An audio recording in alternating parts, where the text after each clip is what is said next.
वाक्यस्य भाषसे गतासु न गतासुश्च नानुशोचन्ति पंडिता। अरे म्हणे तू पंडित आहे, एवढ्या मोठ्या तू गोष्टी करताय पाप पुण्याच्या, मग तू काही साधारण व्यक्ती नाही आहे, तू कोण आहे?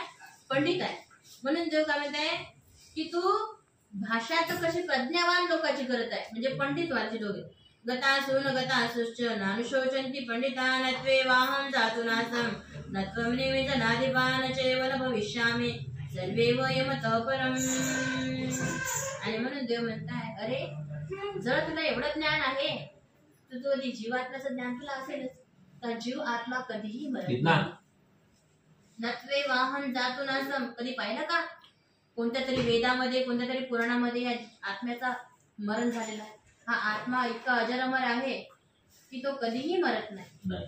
ज्या पद्धतीनं एखादी जीर्ण वस्त्र असते ते फाटल्यानंतर आपण फेकून देतो, तसंच हे शरीर आहे, आत्मा पवित्र आहे. आणि मग हे शरीर म्हातारे झाल्यानंतर आपल्याला सोडावंच लागते. तर ते तेव्हा सोडायचं तर तू निमित्त बनशील आता फक्त यांना म्हणजे अधर्म करण्यापासून रोखण्यासाठी.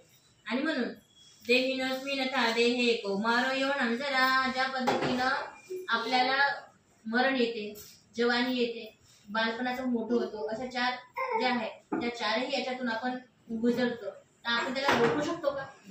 आपण बालपणच राहू शकतो का? नाही. आपल्याला जवान व्हावंच लागते, जवान झाल्यानंतर आपल्याला म्हातारपण यावंच लागते, प्रौढत्व येतेच बा.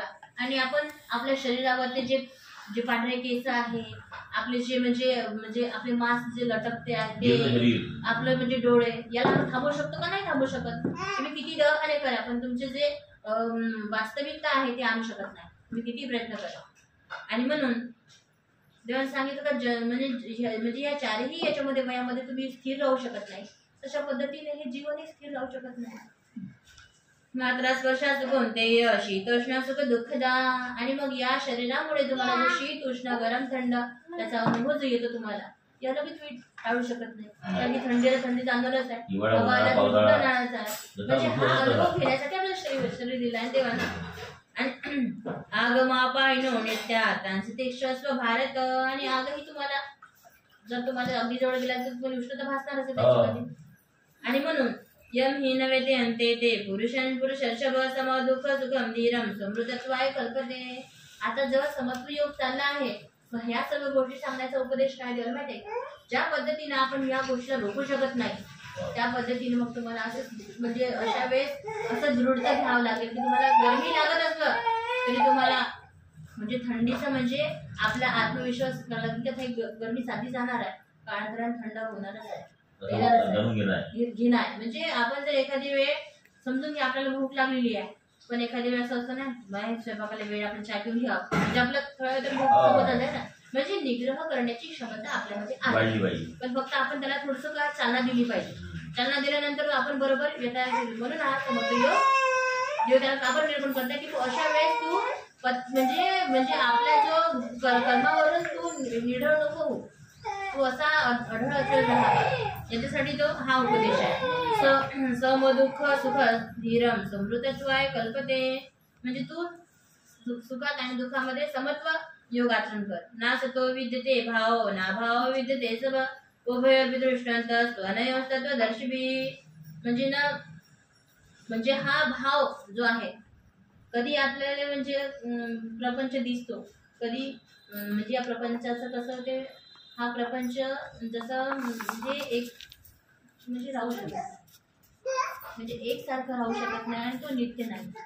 जसं म्हणजे परमेश्वराने चक्रधर स्वामींनी आपल्याला 4 पदार्थ निर्माण केले, जीव, देवता, प्रपंच आणि परमेश्वर. त्याच्यामध्ये माहिती आहे का देवता नित्य सांगितला, परमेश्वर नित्य सांगता, जीव नित्य सांगितला, परंतु प्रपंच काय माहिती आहे का अनित्य सांगितलं. कारण की हा काळांतराने नाश पावणार आहे. तुम्हाला फक्त कर्म करण्यासाठी इथं आणलेलं आहे. चांगले वाईट कर्म करा, मोक्षाला जायचं तर मोक्षाचा अधिकारी बना आणि देवतेचे जर फळप्राप्तीला जायचं आहे तर देवतेच्या फळप्राप्तीचे साधन आचरा आणि त्याचे फळप्राप्ती उपसाधन करून आपण पुन्हा जन्माला या. आणि चांगलं जर कर्म करत असेल तर मनुष्य देह जोडा. म्हणजे तुम्हाला का करासाठी फक्त हा काळात थोडा वेळासाठी हा प्रपंच निर्माण केला आणि नंतर हा नाहीसा होणार आहे. म्हणून 3 गोष्टी कशा आहे, नित्य आहे आणि प्रपंच अनित्य आहे. मग असा हा अविनाशी जो प्रपंच आहे हा तुला फक्त काहीतरी चांगलं तुझ्याकडून करून घेण्यासाठी हा निर्माण झालेला आहे.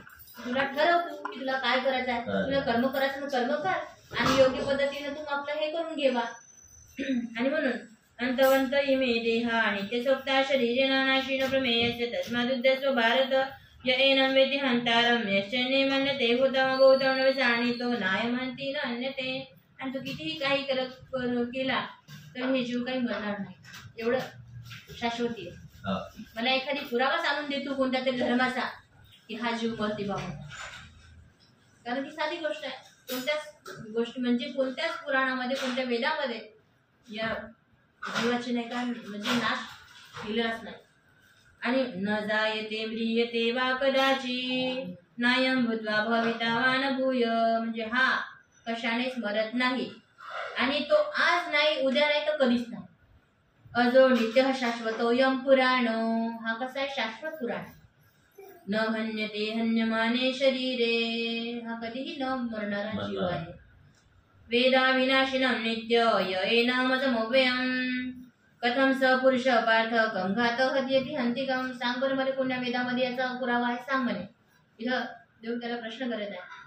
वासांसी जीर्णानि यथा विहाय नवानि गृह्णाति नरोपराणि, ज्या पद्धतीनं वस्त्र जीर्ण झाले तर आपण टाकून देतो, तथा शरीरान विहाय जीर्णा, तसंच आपला मृत्यू आला की हे शरीर टाकून आपल्या दुसऱ्या शरीरामध्ये प्रवेश करणे आहे. परंतु शरीर मनुष्याला सर्वांना असं सर्वांना साध्य भेटून असं नाही. कुत्र्याची मिळत, गाढवाची मिळत, कारण की योनी बी किती आहे तुम्हाला माहित आहे, किती योनी आहे. हा, एवढ्या योनीतून मनुष्य जन्म कोणाला भेटतं हे लक्षात ठेवा.